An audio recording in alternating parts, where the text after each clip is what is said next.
Old friend? Best one. This was all her idea. Coming to London, going to parties, the big time. And now I'm here and she's not. Just feel like I stole it from her, you know? Stupid, really. You lost her? Ghost locked. You never said. Never asked.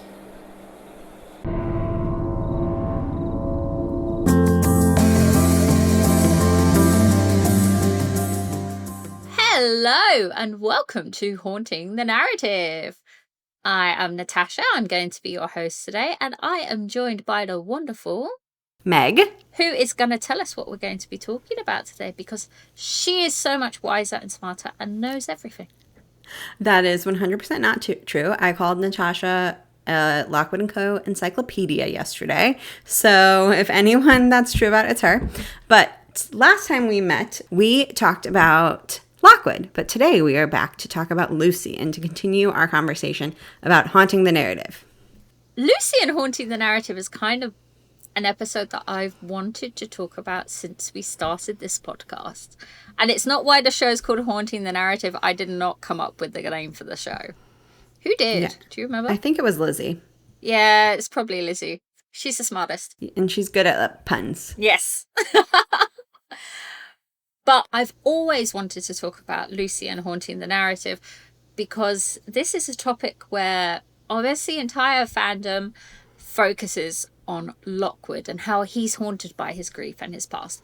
And to be fair, that is because Lucy kind of focuses on Lockwood, right? But I think that Lucy is a far more haunted character than Lockwood is. And this is really for two reasons, okay? One is that Lockwood's self-aware. He knows what's haunting him. He knows that his experiences, losing his parents, losing Jessica, the fact that he's got a haunted room in his house, all of this affects him, how he thinks, his actions. And he does try to mitigate that a bit. Like, he thinks about it, he's aware of it, he tries to work on it. Also, I remember I said in our Lockwood episode, which was way back in episode 3, Yes. that Lockwood is actually quite far along on his grief journey compared to Lucy. Yeah, he's had a lot more time to process things. Exactly. When we meet him, Jessica's been dead for a good, 6 years? At least, yeah. He At was 9. least. Yeah, 6 years. 6 years or so. And then by the end of the books, I mean, it's add another 3 years, basically, isn't it? Add another 2. Yeah. So she's been gone for the better part of a decade for him. And his parents even longer than that. It doesn't mean their deaths are any less significant, but it means he's had more time to heal and to kind of cope with the new normal. And the new normal is the normal because it's been the better part of a decade, right? Yeah. But Lucy's big trauma was what? It happened 6 months before the book start? Yeah. 6 months before the Hope House. Mm-hmm. And like 2 weeks before her interview with Lockwood & Co. Yeah, it's all very, very fresh in her mind. It's super fresh. And yet we talk about how Lockwood is more haunted by his sister's death than Lucy is by what happened at Whitburn Mill. Actually, that's unfair of me. I shouldn't go out and state that because we don't talk about that. We just always talk about Lockwood being haunted by his sister's death. Nobody ever really talks about Lucy and how, you know, her actions, especially in books 3 to 5, they're almost completely dictated by what happened at the mill and her unprocessed trauma, which comes with this. And there's good reason for that, because the mill was really traumatic. The way she describes it is just, she went in, she thought something wasn't right, she went out to talk to her supervisor. Her supervisor was like, could you be a bit less wishy-washy and give me something solid to go on, and then I can pull them out if you want me to? She's like, no, actually, no. And then she goes and she thinks actually she was being stupid and wishy-washy. She's good for it. She follows them around the corner, but the screams begin before she gets to the corner. And then the doors behind her slam shut. She pulls her sword, runs towards the screams. What happened in that? I don't know. But somehow 5 agents die and Lucy ends up falling. Well, not falling. She ends up escaping out of an upper story window. So she goes from the doorway all the way upstairs somehow, watching her friends die, presumably one by one, which sounds pretty traumatic to me. Yeah, that's an understatement. Sounds absolutely horrifying. But she never really talks about it, right? No, she doesn't. No, she mentions it, after this initial description, very off the cuff in her intro to the books when we first meet her. And then she mentions it in her narration when she's at her first interview with George and Lockwood. She doesn't say it out loud, of course. She just says, this great quote right before they jump into the tests, which she's kind of taken aback by those tests. But then she says to herself, but they, Lockwood and George, were dealing with someone who'd survived the Whitburn Mill alone. I wasn't going to fret about it. And, it really shows there that she thinks surviving the mill is something that was a real achievement and that she thinks she's strong because of it. When else does she think about it? Her very first case with Lockwood and Co., she's got a very small mention there. They're looking at the shade in the person's garage. I'm not sure how many of our listeners are going to remember this case, but we remember this case. Walking encyclopedia, as I said. But she looks at the shade in the garage and she thinks, oh, it's just a type 1. And then she remembers how the shape in the mill had seemed so small and weak and fragile. And she thinks, actually, no, she's not going to just assume it's a type 1. So it's a bit of a once bitten, twice shy scenario there for her, I suppose.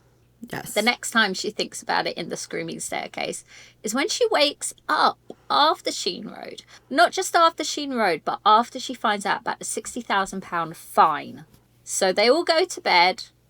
She's a bit depressed because, well, the place she's living is probably going to go under. She needs a new job. And when she wakes up that night, she's got a ghost in her room, but she doesn't know it yet. Remember that being in close proximity to ghosts tends to have a bit of a depressing effect on your thoughts, right? Right. And she starts to think about Lockwood and Co. going under. And what she says is, it's my fault. I'd made the wrong decision, like at the Whitburn Mill. That time I'd not obeyed my instincts. This time I'd followed my instincts, and they'd been wrong. One way or another, when it came to a crisis, the end result was the same. I messed up. And disaster followed. And that's not the only time she thinks about her instincts in relationship to the mill and to her current life at Lockwood and Co. At the very end of the book, she's talking to Lockwood about her past, and she's talking about the mill, and she says the following. If I'd followed my deeper instincts, I might have got us out in time. As it was, I didn't act, and people died. So she's still grappling with these ideas over the course of the book. But what I find interesting with these two quotes is that the first one, she says she follows them and then she doesn't follow them. And either way, problems happen. In the second quote, she's talking about how if she had have followed them, it would have been better if she had have acted. And for the rest of the book, she basically acts. Right. She never makes that mistake again. She just follows her instincts and keeps doing things even when she maybe shouldn't. Because she doesn't want people to die. She never ever talks about her team, right? No. And if never talking about something means you're over it, that would mean she's over it. But she really is a little bit of a basket case. So I don't think the lack of mention... Meg just gave me the weirdest look on the camera, by the way. I don't think the lack of mention is because she's over it. The only time she really talks about her team is at the beginning. She lists off their names just in case you'd like to know what they were called, and then concludes with, they're all dead now. Like it's not important. And that is just the weirdest way to introduce the loss of 5 people who you basically had just spent a couple of paragraphs building up how instrumental they'd been to her growing up. Right. It's so understated in a way that, she's hiding her deeper feelings. And then the way she says at the end of the screaming staircase, where she says, as it was, I didn't act and people died. It really emphasizes that the part of the mill that she found the most traumatic was the loss of those 5 people that she will never name again, that she will never even mention again. It wasn't her having to fight her way back all by herself. It wasn't the battle with the supervisor or against her instincts. It was the loss of everybody. And we see that loss and how it impacts her carry through the rest of the books. And it impacts her actions in a lot of ways. I think one of the biggest ones we see is her attitude towards supervisors. She's highly suspicious of them throughout the rest of the series. And that includes people like Kips, even though we find out later on he's quite a good supervisor as far as supervisors go. When she's a freelancer, she's suspicious of all the supervisors she works with. And it really seems like that one of the things that draws her to Lockwood and Co. in an appealing way is that they don't have supervisors because she does not trust those people anymore. Another way in which it really seems to affect her, like you said earlier, Meg, she seems to take her survival as a badge of honor, right? 100%. For 5 books, she's just focusing on her identity as an agent to the detriment of all else. She's not a girl. She's not Lucy. She's not someone who's smart or funny or quick on the uptake or anything like that. She is an agent. She's a strong agent. She's a good agent. She's a competent agent. The first 2 books, she focuses a bit on her shortcomings, I think. You know, I remember with the Wimbledon Wraith, she says something like, what was easy in the basement at home is difficult when you're facing a Wraith. She talks about things like that. From book 3 onwards, she's gotten over it. She's been working on it the whole time. Why does she want to work on it so much? Aside from the fact that it's good, like, for work-wise. But it's not really, like, super necessary because she's got Lockwood there who's always happy to take a point, who's happy to be the strongest and the bravest, and he kind of is, right? Mm-hmm. She doesn't have to match him. But she's reacting to this previous experience, and this is how she's trying to keep herself safe. Right? And I think also part of it is she has to kind of prove why she deserved to survive, in a way. There's got to be some survivor's guilt there. Oh, You know? I mean, I think that's true of most of the characters of Lockwood and Co. But yes, we don't talk about that as much for Lucy sometimes as I think we should. Out of her team, she's the one who survived. She's the one who made it to London. That's the big smoke, you know? So she has to be the strongest one, right? And this kind of also explains her obsession with developing her talent. It's not just about the connections she makes. She talks about how it makes her special. In TCS, she talks about how it makes her special, how having the skull there made her special. Without the skull, she's not special because she's the only one who can talk to it. She needs it there as proof. In The Hollow Boy on the train, she's not talking about, but in her narration, it's all, I'm special. I'm the only person who can do this. I'm special. I'm special. She has to be special because she survived. Right. And that's the only way she has to cope at this point in time. And we also see, you know, speaking of the Hollow Boy, her past experiences with her team impacting her in another huge way, which is she runs away at the end of the Hollow Boy when she's afraid that she's going to see another team die or another team member die. In this case, Lockwood. She up and leaves. She's out the door pretty much, you know, the next day as soon as she can, right after they talk. But it's not just about Lockwood, is it? No. That's what she kind of initially says, and it's what she focuses on. But at the beginning of The Creeping Shadow, she's really focused on the poltergeist. And she's focused on how the poltergeist threatened everyone. And she's less concerned actually about the semi-reckless things Lockwood does in The Hollow Boy to try and save her. Like,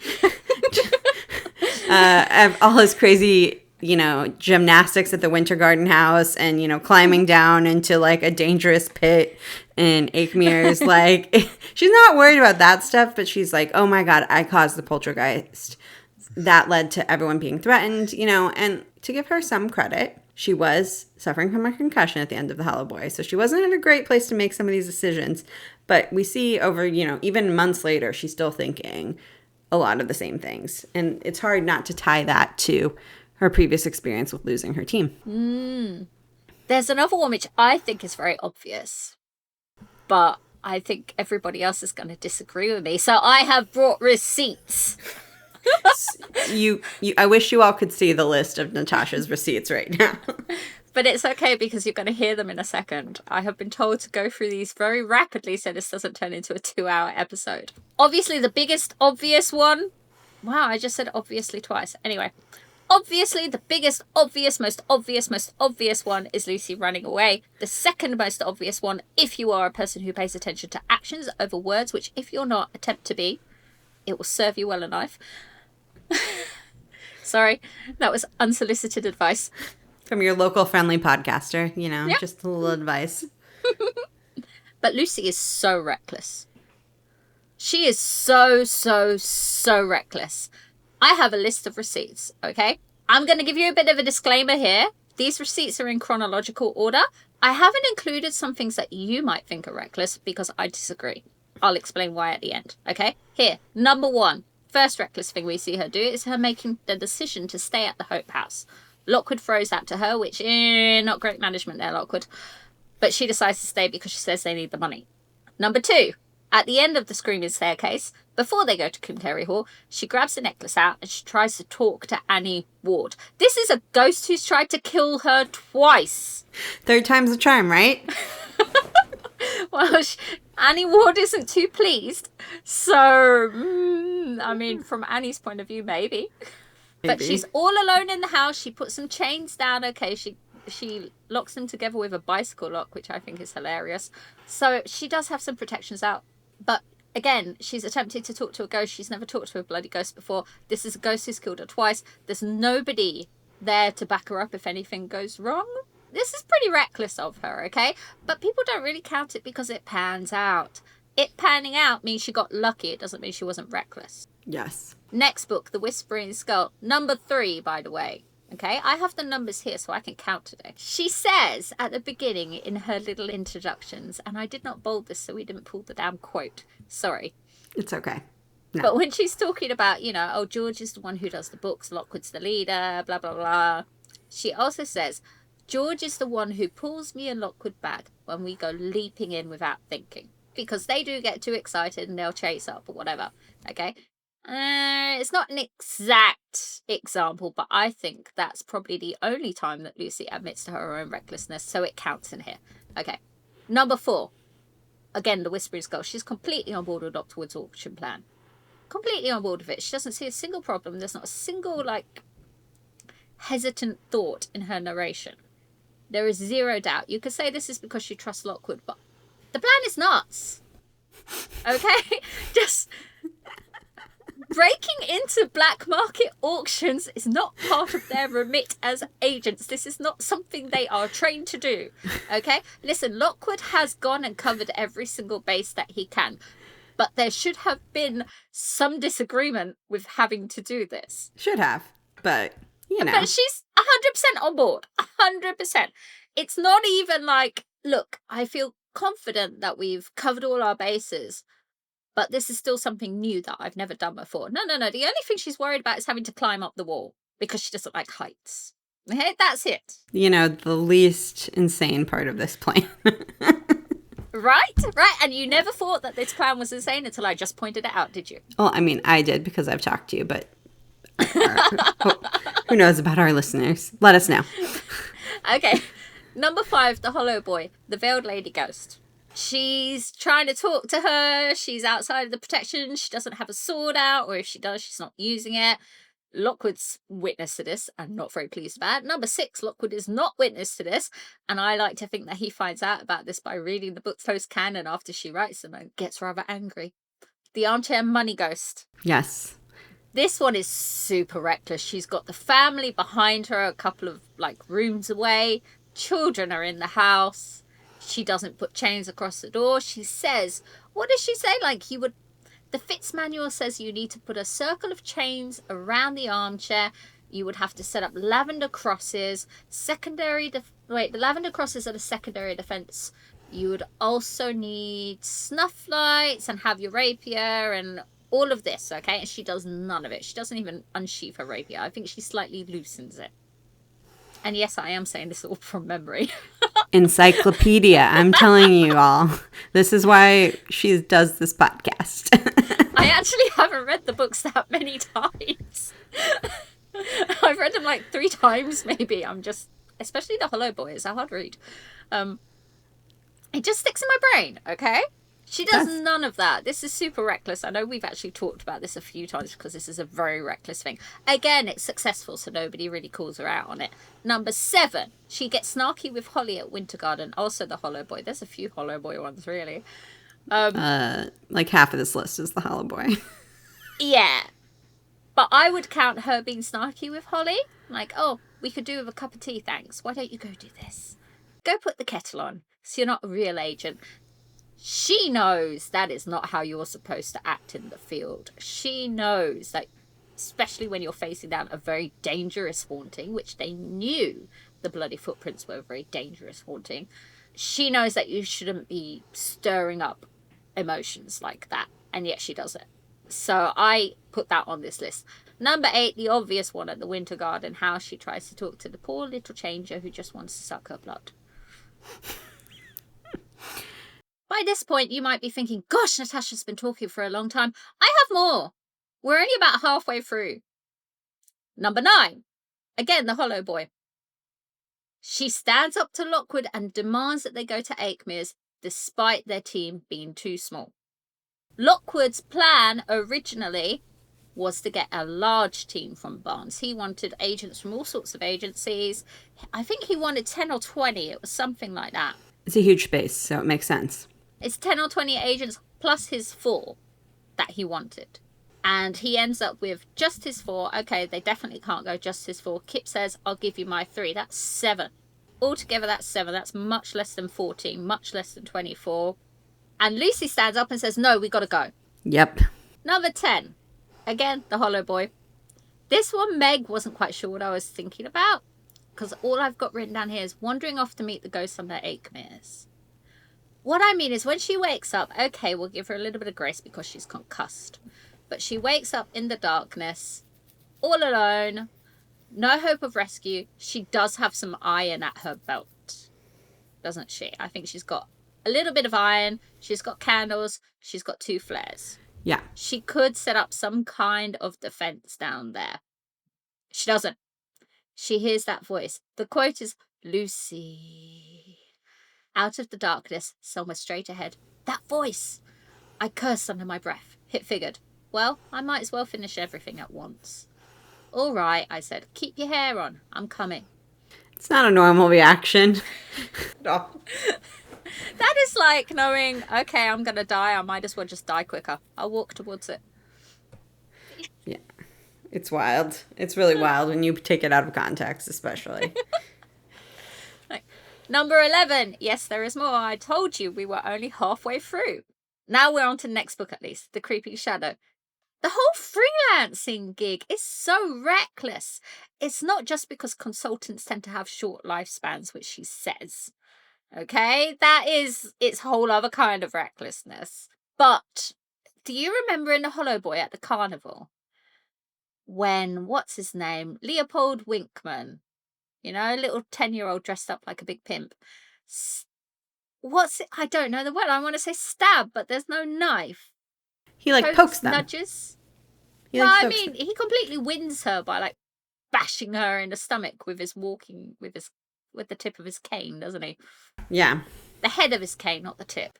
But he sends her a threat, doesn't he? Well, he says, this is a warning. We're coming for you. I still remember what you did to my dad. Yeah.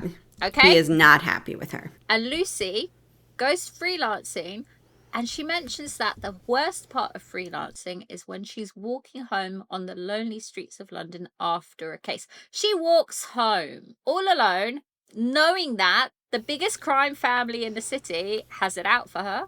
It's absolutely unhinged behavior. She's got her address on her business cards. Yep. She is so easy to find. And I mean, as we find out later in The Creeping Shadow, it's not hard to break into her flat. Because she was cheap. You know, I don't think she was poor. She had enough money to pay 3 months up front. She was just being tight, which is very much a northern stereotype. So, like, come on. But, you know, yeah, she's completely putting herself at risk there. She doesn't even think about it. Nope. Number 12. Yep, we've already spent way too long on these, okay? Number 12, again, The Creeping Shadow. She talks about how not working with a proper team is dangerous, right? Again, consultants have a short lifespan. This is a dangerous job. One of the things that attracts her to the Guppy case is the idea of working with a proper team at her back, knowing that she's going to have backup. One of the things we see frustrate her in the Emma Marchant case is realizing that her team is bloody useless and she's basically in it all alone. Nobody's going to be saving her. It's her against the world there, right? And you can see that she's frustrated with that. But she's absolutely taking advantage of this lack of backup to polish up her ghost talking skills without any kind of oversight.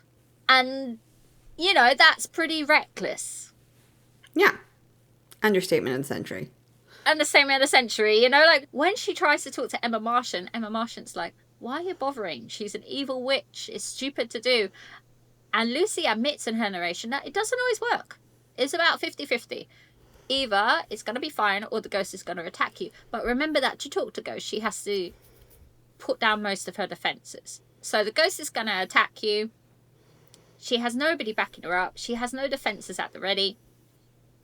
There is no way to frame this without it seeming reckless. Unless you just gloss over it like Lucy does, and which everybody's happy to do because Lucy's glossing over it. Number 13. Again, we're still into Creeping Shadow. She's following Emma Martian down that secret passage. Why is this reckless? Okay, you may be thinking, well, it was a little bit reckless, but she had to do it to solve the case. No, she didn't have to do it to solve the case. Tina, one little drippy Tina in her team, says the sensible thing, which is, well, now we know where the secret passage is. We'll come back tomorrow when it's light, when the evil invisible ghost is not trying to kill us and not able to manifest, and it's safe. And we will find the source then. Does Lucy do it? Hell no. Nope. She goes off by herself. Exactly. Death passage. Let's go. Sometimes you have to be a little bit reckless. I learnt that from someone. Did you, Lucy? Did you really? I think you came up with it all by yourself. Anyway, number 14. This is a little bit reckless with someone, actually, because number 14, again, she's super on board with the night market plan. Yep. She is just so okay with it. And I would say, actually, the night market plan was a pretty bad plan. Yeah, not very well thought out. No good escape routes. It's not his best. And Lucy does have some skin in the game with the night market. It's her skull that she wants back. But really, to be so enthusiastic about it, her only doubt about it is that she's letting Lockwood risk his life for her. That's the only slight hesitance she has about it. The fact that she's also risking her life doesn't bother her in the slightest. Number 15, she's also super on board with breaking into the Rockwell Institute, though I suppose this is kind of an SOP for Lockwood and Co. by this point. You know, this is what, our third break-in entry? Yeah. Yeah, at least. third.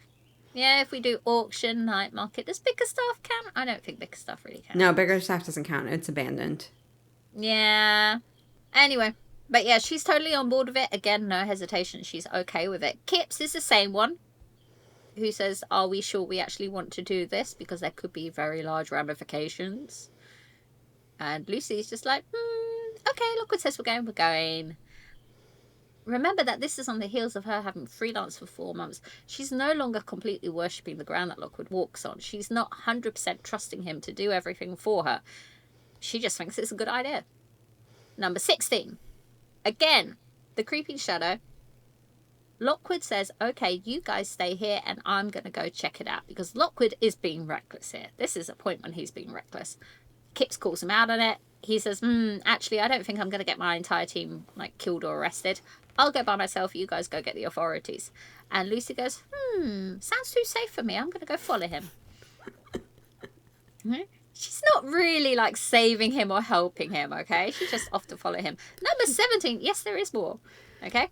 Number 17, she's totally on board with the Orpheus raid. More breaking and entering. Exactly. This is the most fun one, I have to say, because she gets to beat up some pensioners. But she doesn't know that that's in the card before she goes for it. Okay? That's not one of the things that attracts her to the plan. What attracts her to the plan is probably the possibility of death. I don't know. What's she like?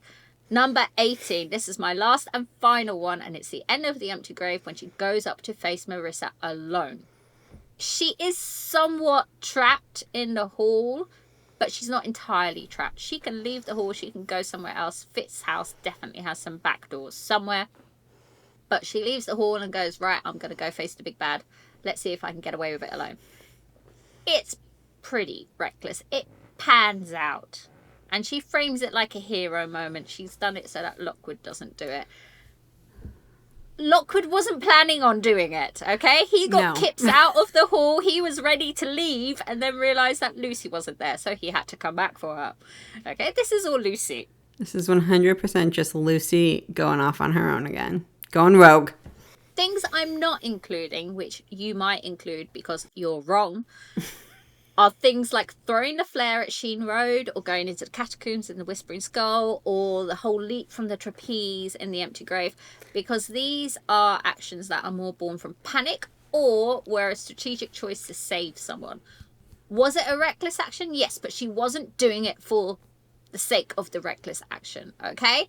I'm also not going to include things that come from like the psychic connection with Annie Ward, so like her taking the necklace in the first place, or her bringing the necklace out of the silver glass case to present it to Fairfax. I'm not including those because I think partly she was under the influence of ghosts, and partly because she's simply just not thinking, you know? It's not really Lucy's action, I don't think, there.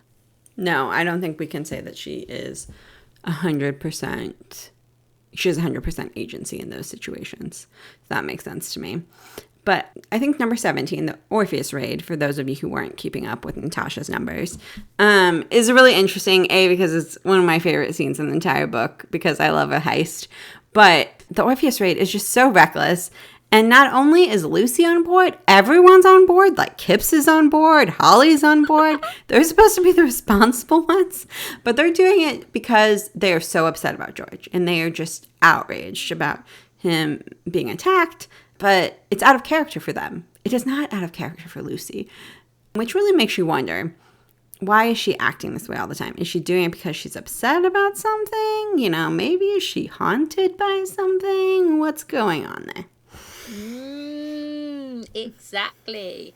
And that's 18 whole examples of Lucy being reckless, yet you're all going to tell me Lockwood's the one with the death wish.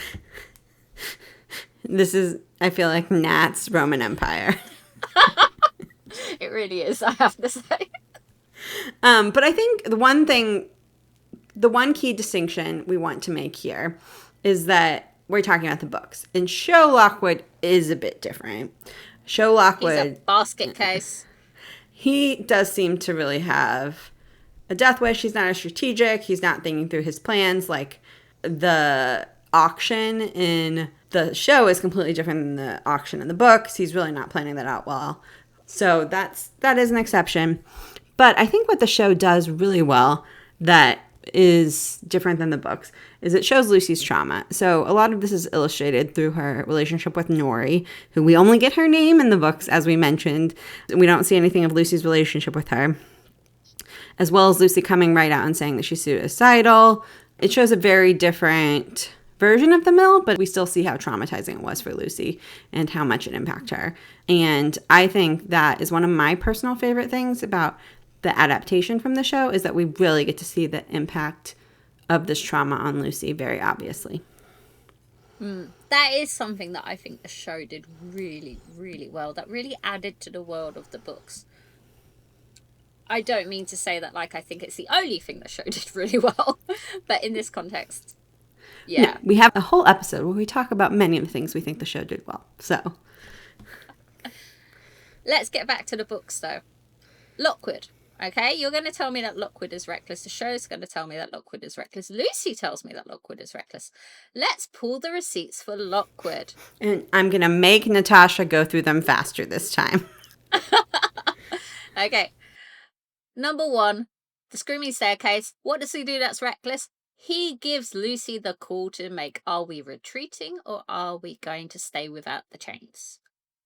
Who does that? She's your junior operative. Can you imagine an inspector taking a rookie police officer to a crime scene and saying, so, buddy, are we going to go in and face the hostage takers or are we going to wait for backup? Would never happen. Would never happen. This is why the military has things like rank that are important. Right? But he's like, oh, here we go, junior field agent. Why don't you make the call? Stop that. Number 2. I actually don't think he does anything reckless in the Whispering Skull. The auction plan, I think he did cover all his bases. Perhaps the bet is a bit reckless. Maybe. But he does consult his team for that, so just to play devil's advocate. Yeah, exactly. So, no, I think he's all right with that one. So let's go. Number 2, the Hollow Boy. What does he do that's reckless in the Hollow Boy? He upsets Lucy at Winter Garden. When Lucy decides to be snarky to Holly, Lockwood puts her in his place. Lucy was reckless because she knows upsetting another agent is not a good idea just before a strong apparition, pops into the picture. Lockwood upsetting Lucy is similarly not a good idea, and Lockwood knows this. So I would say that's quite reckless of him. Number 3, also the Hollow Boy. He lets Lucy talk him into going to Aikmere's. He wasn't going to go. He was sitting at the table, all depressed, sulking. He wasn't going to take them there because he knew they didn't have enough people. Kip's offered to bring his team into it, and he said no. I do think that him rejecting that was more out of pride than any type of sound strategy. Because when it came down to it, they got along fine in the field. They're all agents, they're professionals, they can make it work. But even so, 7 people wasn't enough. He knew 7 people wasn't enough. He always wanted more than 7 people, but he lets Lucy talk him into it. Number 4, the Hollow Boy again, climbing down after Lucy's corpse at Aikmere's. He doesn't think she's alive when he goes down there. He free scales, 4, 5, 6 stories worth of cracked foundation and rocks, breaks through a whole layer of rocks, which must have been absolutely manic. I wrote a fic about his climb down there, and I messed it up because I forgot that he had to hack through this whole layer of rock with his sword. Wow, okay, that would have been a bit of a breakdown moment. 100%. But he doesn't know Lucy's alive until he sees her candle at the bottom.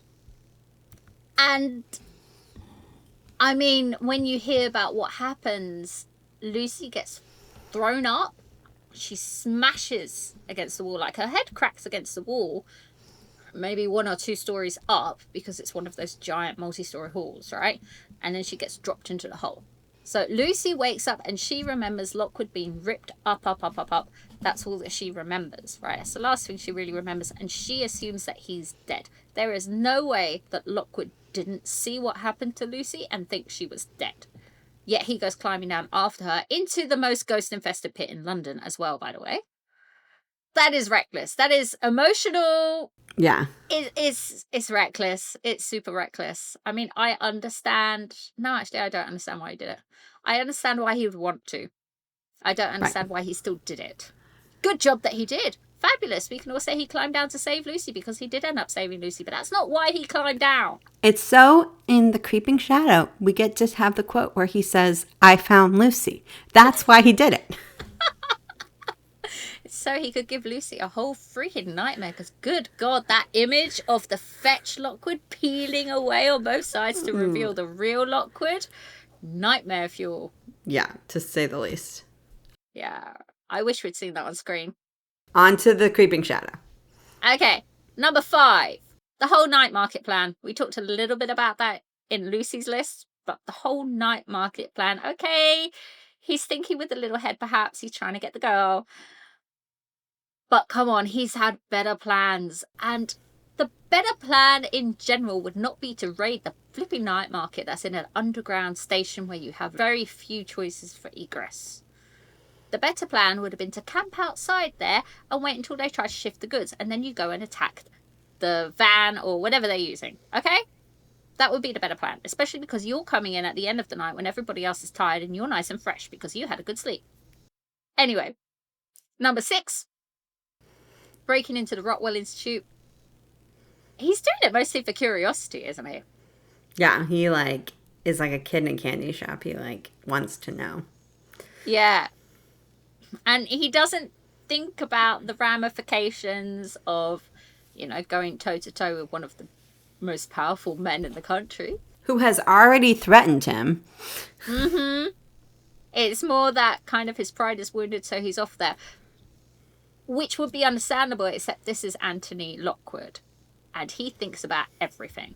He always has a plan. He always has a backup plan. He always has schemes on top of schemes on top of schemes on top of schemes. Him turning up at Lucy's flat at the beginning of The Creeping Shadow is definitely step 34 on a 54-step plan. Okay? Exactly. But yet, he still decides to go and break into the Rockwell Institute for no good reason. That's reckless. Number 7, again, Rockwell Institute. He decides to leave the team and go further in. Okay? credit where credit's due, he decides to leave the team. But why are you trying to... I mean, I suppose in for a penny, in for a pound, but this is reckless. It's reckless. Okay? Number 8, next book now, The Empty Grave. They split up for La Belle Dame. And pre-case, he's like, oh, don't worry, we're used to attractive ghosts. The problem is not that she's attractive. The problem is that she hunts down men. Okay? That's the problem. But, you know, teenage boys just staring at the boobs, whatever. Because they had that scantily clad leaflet, didn't they? That they kept, like, passing back and forth. Like, oh, no, I'll hold it now. Oh, no, I'll hold it now. Nah, we are no longer allowed to talk about boobs on this podcast. I don't know why everybody's so sensitive about boobs. I mean, it's just boobs. Anyway,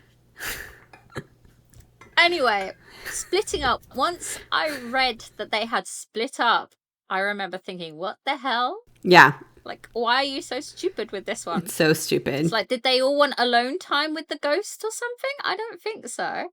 Anyway, Lockwood got some. Number 9. The number 9 reckless thing he does is The Empty Grave. The Orpheus Society raid, which we've already covered, okay? The number 10 reckless thing he does is nothing. Nothing! Okay, Lucy had 18 things. Lockwood has 9. Now, I am not counting the Guppy house. I know Lucy thinks that's super reckless, but what the hell was he supposed to do, okay? There's a ghost coming down. It's a very large ghost. They're trying to take apart the kitchen to get to the source. The people doing that aren't inside chains. They're not protected in any way, shape or form. There's not enough room in the kitchen for a fight against the ghost. And how many agents do they have? Like 4 or 5? There's not the room. He's got the skills to do it. It was a calculated risk. Okay? Delay him from getting to the kitchen in the first place will be better. The fact that it scared Lucy does not make that reckless. Agreed. Okay, I'm not counting him leaping over that 4-story drop at the Winter Garden house because he did that to save Lucy. I'm not counting him deciding to battle it out in the graveyard in the Whispering Skull because, again, what other choices did they have? Well, and also that was to save George in his own way. You know, he was trying to buy them time. Exactly, he's trying to buy them time. Somebody has to go down and get George. He knows that he's better with the rapier. He knows he's better with the rapier than the Fitz agents as well. So, Lucy, you're good with ghosts. You go get George. I will deal with these guys. Calculated risk. Calculated risk, okay? But that means we are 9 reckless points for Lockwood versus 18 reckless points for Lucy. Yet everybody always reads these books and agrees with Miss Danger is my middle name, that she's super rational. Lockwood is super reckless. Lockwood has a death wish, okay? Honestly, it explains a lot about the state of the world politics right now. Stop listening to what people say and look at what they do. More life advice from Natasha. That I agree with, for the record. But I think it's interesting because from Lucy, we get the explanation that Lockwood is reckless because his family died and Jessica died. His parents, more so Jessica, is really what they're focusing on. And the same is true of Lucy. It's just never spelled out. Lucy is reckless because her team has died. And then she's trying to make all these choices to compensate for it. Because of her guilt, because she thinks she's special, because of whatever it may be. It becomes a thing that is driving her that is very rarely directly addressed. Almost never directly addressed, is it? No. Never. But it really haunts the narrative more than Jessica or the Lockwoods haunt the narrative, because Lucy's losses, they drive her, and by doing so, they drive the plot forward. It sends her to London. People call Lucy the girl who runs away. She does. She runs away from the first loss to London. She runs away from fear of the second loss to Tooting. Like, pick a better place. But actually, Tooting has a banging market, so... At least she got that for going for her. But the losses that haunt her send her to London. They are what drive her to focus on being a better agent, to hone her talent, to get better, to be more special, to prove why she survived. Again, they drive her to leave Lockwood and Co. because she needs to protect this team, right? It might happen again. It happened once. It'll happen again. And it'll be my fault again. All of this, again, it drives her towards getting the skull back. Well, leaving means she loses the skull. Then she has to get the skull back, right? Okay, at this point, she doesn't want to admit that they're friends. I don't think she really shows any modicum of care for Skull until the Empty Grave. And we will definitely talk about this in a future episode because their relationship is whack. But In the creeping shadow, she's obsessed with getting Skull back. And the reason she says is because it makes her special. She actually says, my confidence as it was stemmed from that fact that she could speak to Skull. Nobody else could. She was rare. She was special because of that. So she needs him back, right? And that takes the whole team off to Aldbury Castle, which lets them discover the whole gateway to the other side thing, which really kicks off the conclusion that's in the empty grave. So this is a massive impact that this team, once mentioned team, has on the narrative.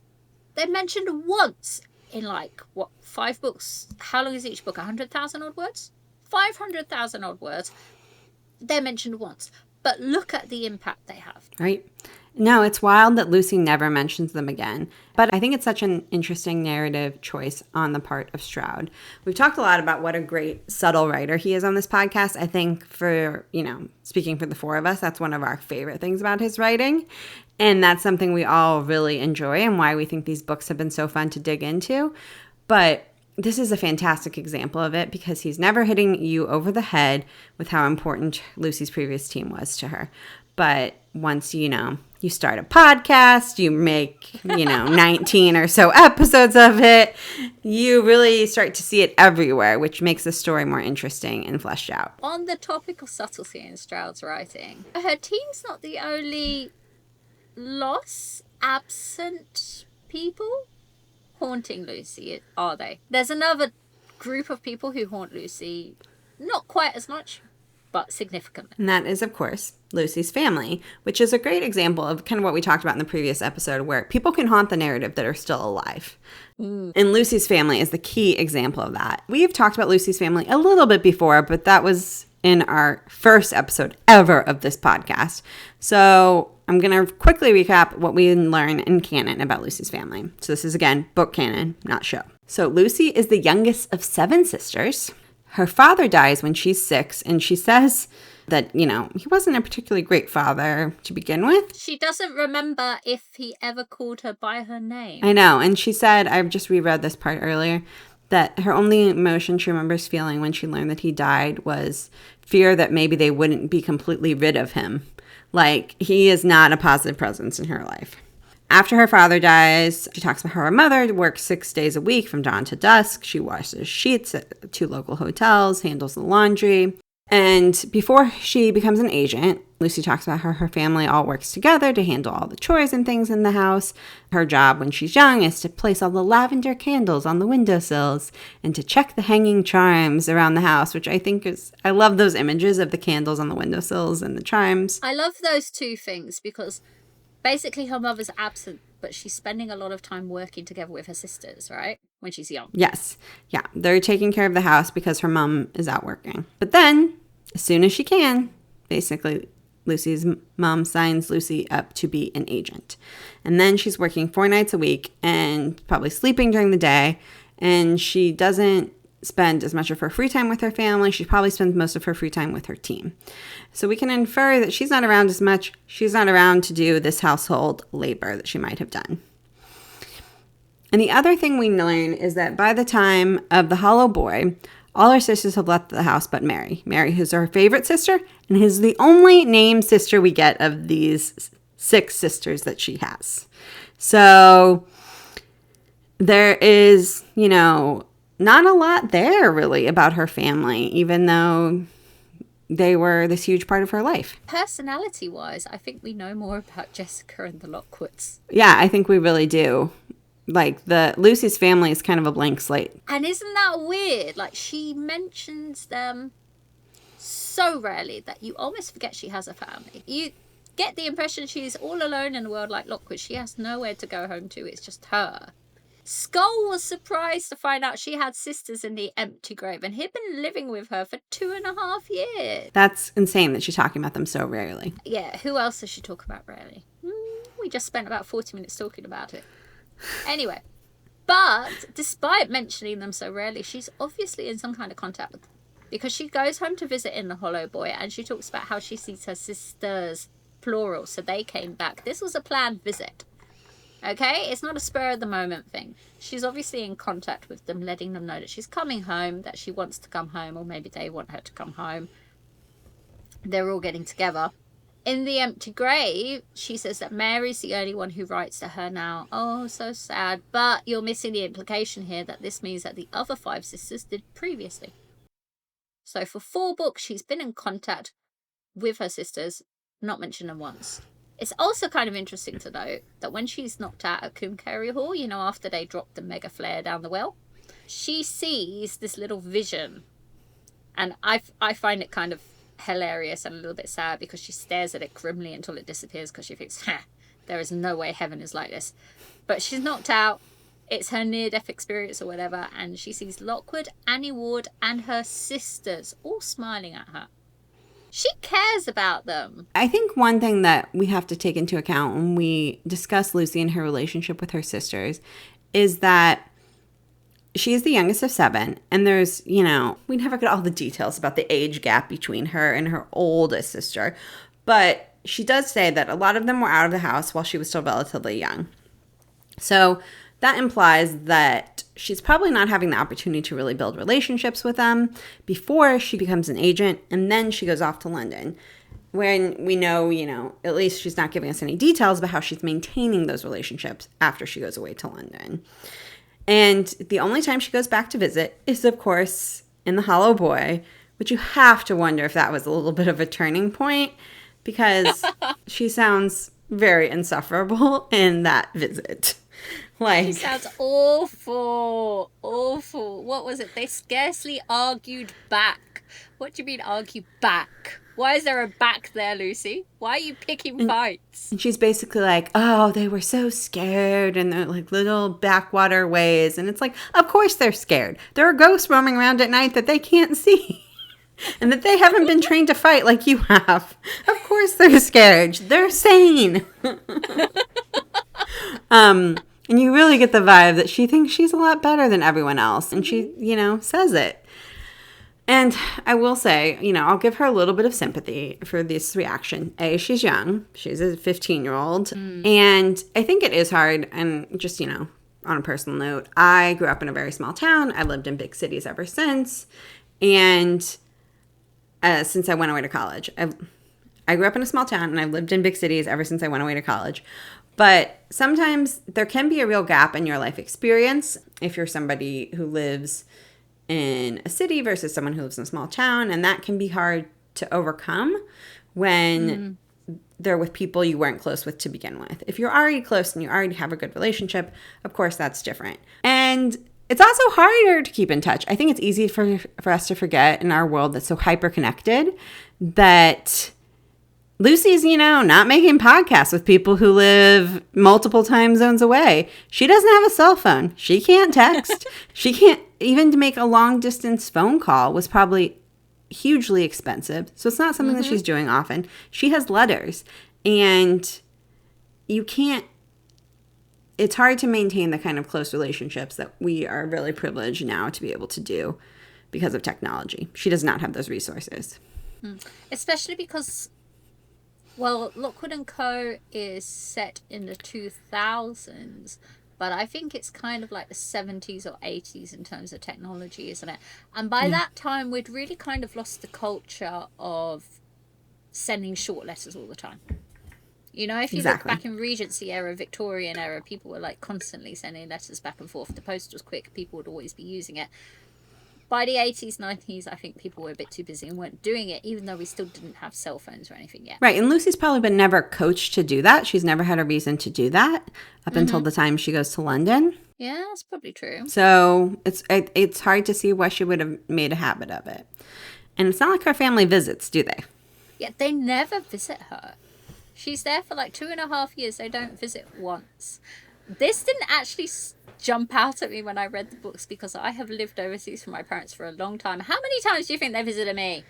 When I got married, that's when they visited me. Any other time? No, they never come to visit me.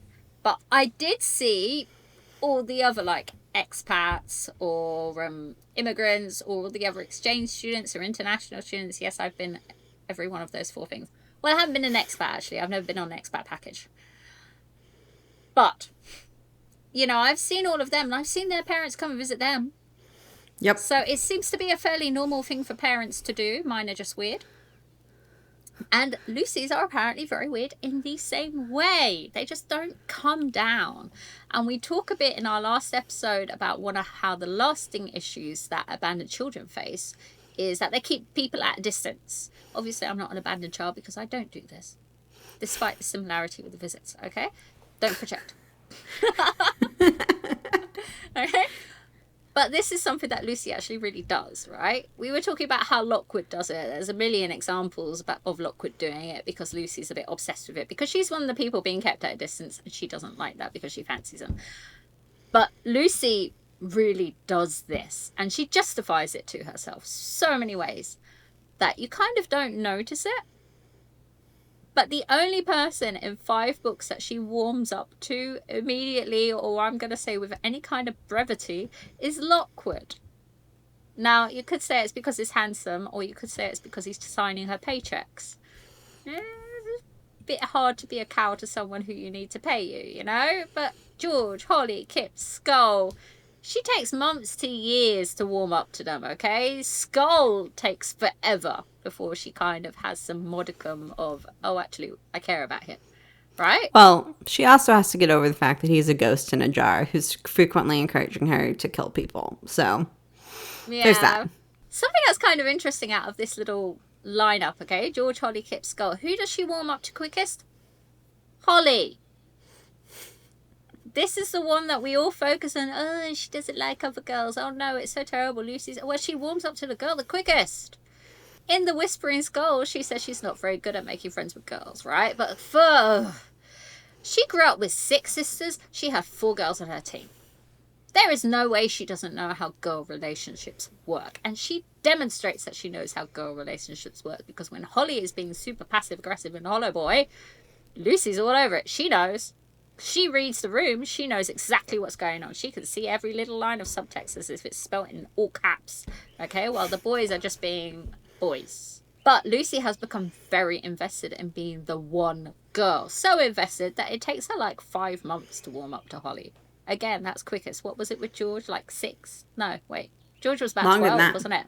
Yeah, it was George like a was year. 12. Yeah. Skull was 2.5 years. Kip's was like 18 months, maybe longer. Depends how you consider him, yeah. But one of the big barriers with Lucy warming up to Holly was that she was the one girl in the group and Holly came in and was now another girl. So Lucy's no longer special.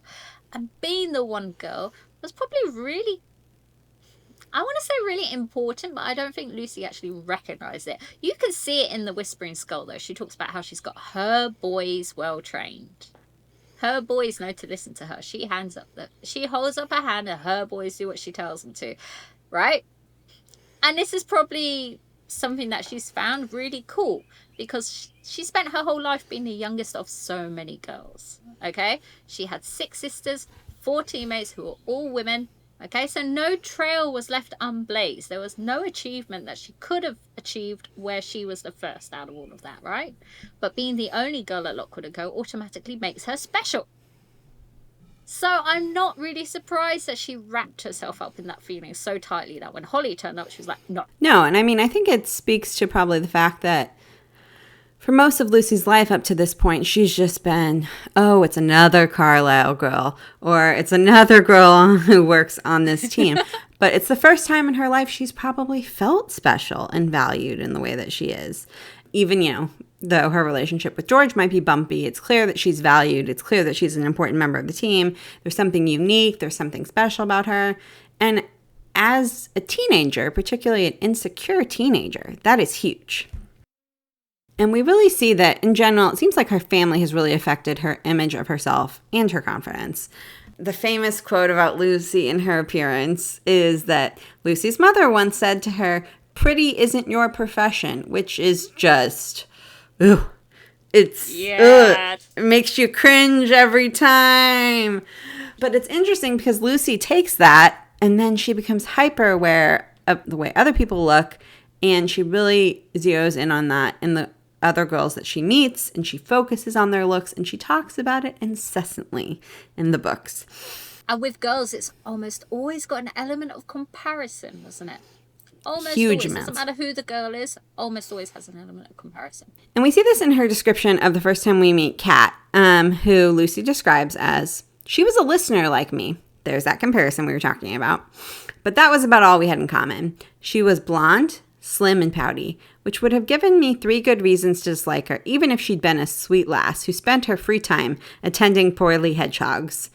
I just love that description. Like, who was tending hedgehogs? Lucy, what are you talking about?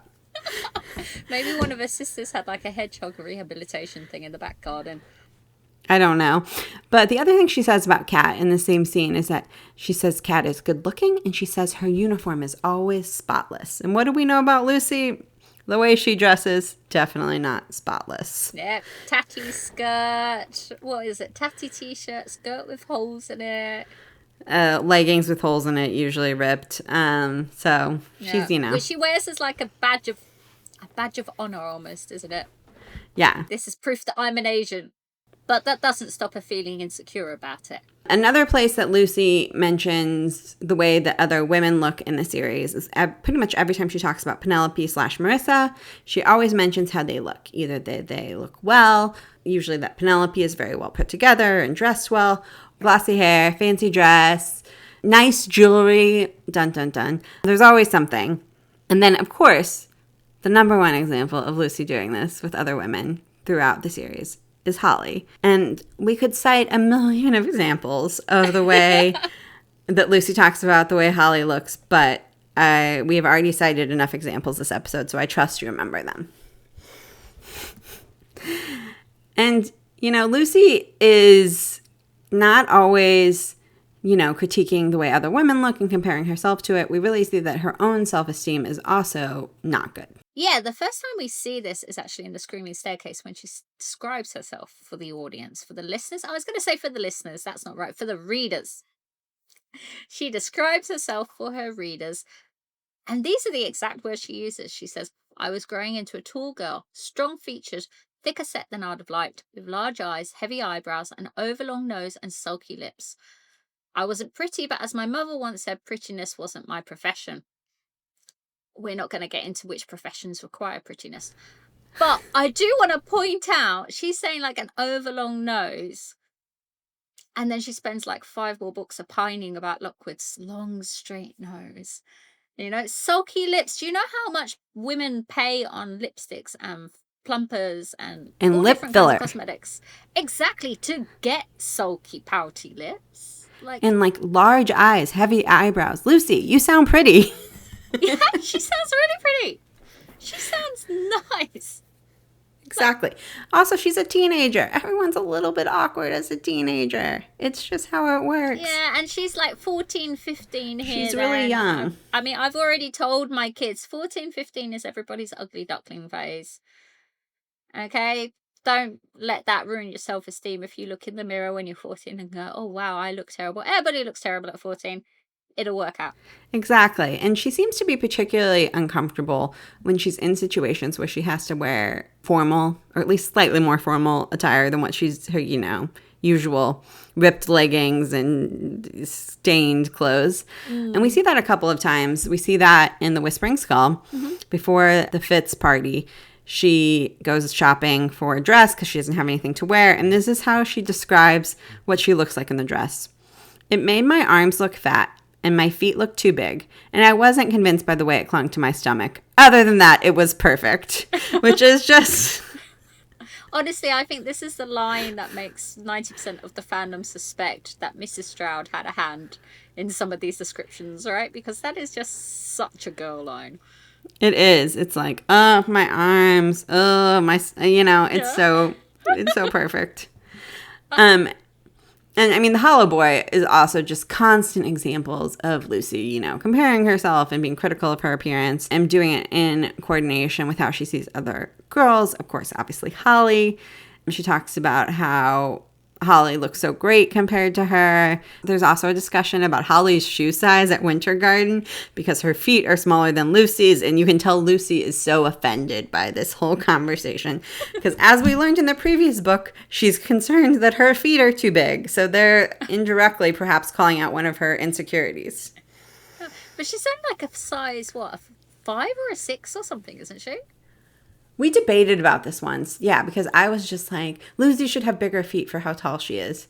And some people said I was wrong. But I just feel Well, like... no, I'm a size 5 and I'm short as hell. Okay, and we're the same height, Nat, and Yeah. I'm a size 9. So I feel like Lucy should have bigger feet. Yeah. Yeah. I do think our sizes are different, though. I think your size 9 is like a 7 or a 6 here. Oh, you know what? I think that's true. Yeah, there's a discrepancy in the sizes. Constant cultural, cross-cultural dialogue, on the pod all the time. Yep. We're all learning things. We're all learning. But anyway, Anyway. Lucy's insecure about her shoe size, and that is harped on in this book. In the next book, she mentions about her manicure, how she let herself go. I really like the fact that she says, like, Flo Bones probably had a better manicure, and she made her living scraping holes in river ooze. The skull was right. I wasn't in good shape. Sometime over the winter, I'll stop taking care of myself. I'd let myself go. Yeah. The reason why I really like this quote is because it does imply that actually she was doing some stuff beforehand. She was wearing her holy jumpers and t-shirts and the ectoplasm stains on everything as a type of armor, certainly. But I think the show kind of nailed it when she had a couple of ear piercings, when she always had nail polish on. She was doing the basics because she does know what you're supposed to do to look. And, I mean, we see it again in another example in The Creeping Shadow of her struggling when she tries to dress up. This is a common theme for her. She's trying to dress up to go to the meeting with Penelope Fitz with Lockwood and Co. And she's trying on clothes and a dress. And she's like, probably standing in front of her mirror, tugging at it and trying to get it to look right. And she feels very uncomfortable. And then, of course, Skull, being Skull, calls her out on it. And he's like, no, this is too tight. You can't see the back. It doesn't look good. Which, isn't helpful for her insecurities, but I think it shows how prevalent it is in her mind. Honestly, I can relate to that a bit because I've worked from home for a very, very, very long time. And when you work from home, there's not really much occasion to dress up. And also, I've got 2 kids. So you're working from home, you're chasing after 2 kids. I wear similar things, or I have worn similar things for a long time. And it did get to a point where, like, I'd try on something different. And I knew it looked fine, but it felt wrong. So Lucy trying on these dresses and going, no. And she ends up, in The Creeping Shadow, she ends up going back to her stock standard leggings, skirt and t-shirt combo, doesn't she? Yes. It's what she's comfortable in. It's almost the only thing she's comfortable in, just because she can't view herself any other way. Exactly. But on the topic of Skull telling her that it's too tight, and I feel like he was probably being honest there. He must have been too tight at the back. But that doesn't mean that she had to abandon the whole dress idea. She had other dresses. That's another thing. She had dresses. She owns dresses in the plural. She owns them. Does she ever wear them? No, but she owns them. Okay? Because she knows how to be feminine. She kind of wants to. She just doesn't feel secure enough to do so, right? She doesn't have the confidence to do so. But Skull later on, it's going to sound like I'm skipping topics here, but I'm not. Okay, Skull later on in The Empty Grave calls out Lucy, saying that she's obsessed with appearances. Doesn't say it in so many words, okay? They're talking about how he knows that Marissa is because he sees the essence, he doesn't see the outward appearance, which makes him superior to everybody but George. This comes on the heels of Lucy thinking to herself, so I'd often thought about it because Penelope was so glossy and shiny and pretty and young and gorgeous and fabulous, and Marissa was so hook-nosed and decrepit and awful looking. And then Skull says, see, I don't see appearances unlike you. Just proving the point, Lucy was pre-proving his point almost. She's just so focused on it. Yeah. And this is, this thread goes throughout all 5 books as we've just illustrated. And along with it, we also see this thread of Lucy hiding behind being an agent to protect herself all the time. And we've talked a lot about how that's probably some of that is related to her trauma at the mill and her trying to compensate for being the survivor. But you also have to wonder if it's related to her family and her sisters. We know what her mother said to her, but you have to wonder if she was also insecure growing up with so many other girls.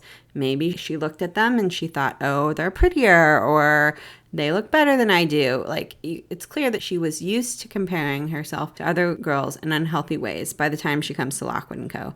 And it takes her a long time to even start to get over that. And she really clings to her identity as an agent to deal with that insecurity. I think partly that's because being an agent was the only thing that made her different to her sisters.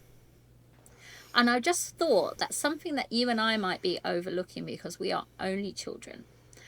But do you remember being little and looking at your mother and thinking she was the most glamorous, beautiful person ever? All the time. Right? So if you're the youngest of 7 girls, do you think maybe she spent her childhood looking up at her older sisters thinking the same thing? 100%. She was probably like, oh my gosh, they're so pretty. I'll never be as pretty as them. And, it's just, I imagine having that many sisters makes that feeling even worse. Especially because you're constantly comparing with older. An 18-year-old is going to look super glamorous compared to a 10-year-old who's going to be glamorous anyway compared to a 6-year-old. Okay, so just so that we don't get too depressed over Lucy's childhood. Right, stopping. Okay. One of our guiding questions when we were planning out this episode was, are these losses ever resolved?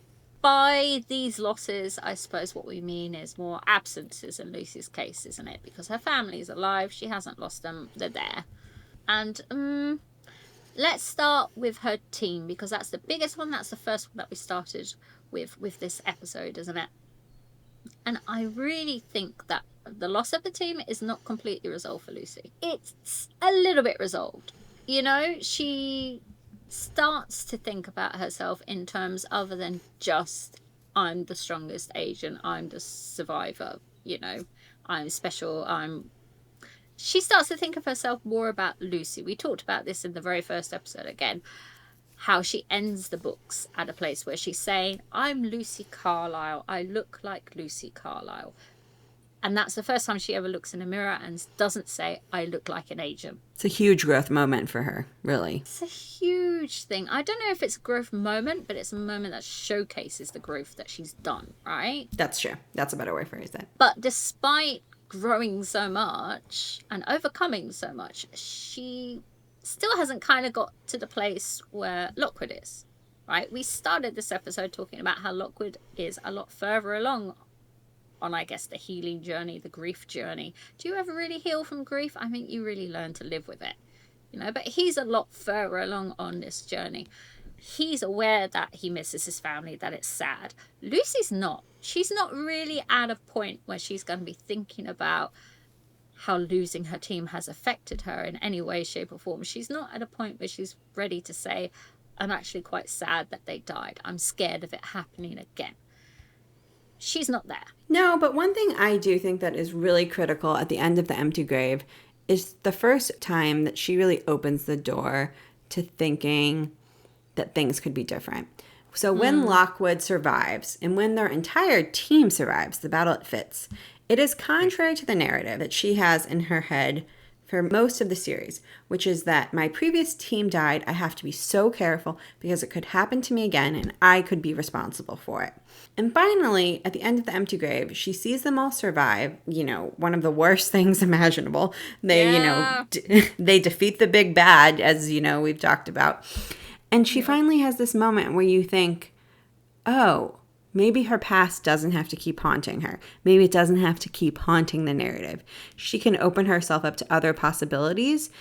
And so while she hasn't, healed, she's opening herself up to starting to think that healing is possible and that she does not have to be controlled by those previous events. She's just beginning to crack open the door to that new way of seeing the world. I agree. I love how you said that she's just cracking open that door, because there's a line that I know I've brought up before. She says, maybe in the fall we would make time to pick apples. That's the first time in the books that she talks about the future. Right. First time after the mill. Before the mill, she wanted to be a team lead. She had plans for the future. After the mill, she had none. Until she mentions, maybe we'll go picking apples. Such a small thing, but it shows a lot, doesn't it? It shows so much, especially with, we've talked about the symbolism of the apple tree and the apples before on the podcast. So I think it's just really gets the heart of that. So what about her family, though? Is that ever resolved? I think that Lucy has made way more progress dealing with her team. And, well, okay, that's an overstatement. I think that Lucy's old team is slightly more resolved than her family. While Lucy makes some progress in this area, as we've talked about, she, forms a real relationship with Holly, and she learns to have some other relationships with other girls, and they've learned to appreciate each other. But she has not been able to maintain these relationships with her family.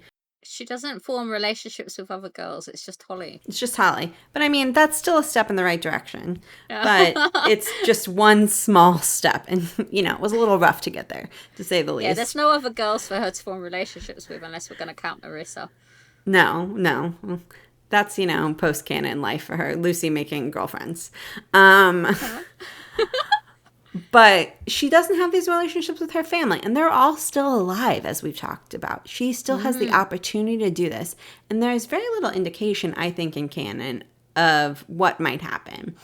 And that's one of the things I really love to see people explore in post-canon fic, is how Lucy's relationship with her family evolves. Because I think there's so much fertile ground there, particularly because your relationships with your parents and your siblings I'm speaking, from what I've heard from other people as someone who doesn't have siblings, but it seems to me like those relationships are very different when you're in your 20s than they are when you're a teenager in general. So maybe Lucy could get to a place where she has more perspective about the complications of her family, but maybe not. It's hard to say. There's so much to explore there, and I love it when people dig into those sort of family dynamics. And on that note, I think that's all we have time for today. I dread to think how long this episode has gone, but thank you very much for coming along on it with us. As always. If you want to get in touch, you know where to find us. We're all over the internet. Slight exaggeration, but you can find us anyway. The links are underneath the show on whatever platform you're listening to us on. And we can't wait to talk to you next time. Yes, thank you so much for hanging out with us today. Bye. Bye.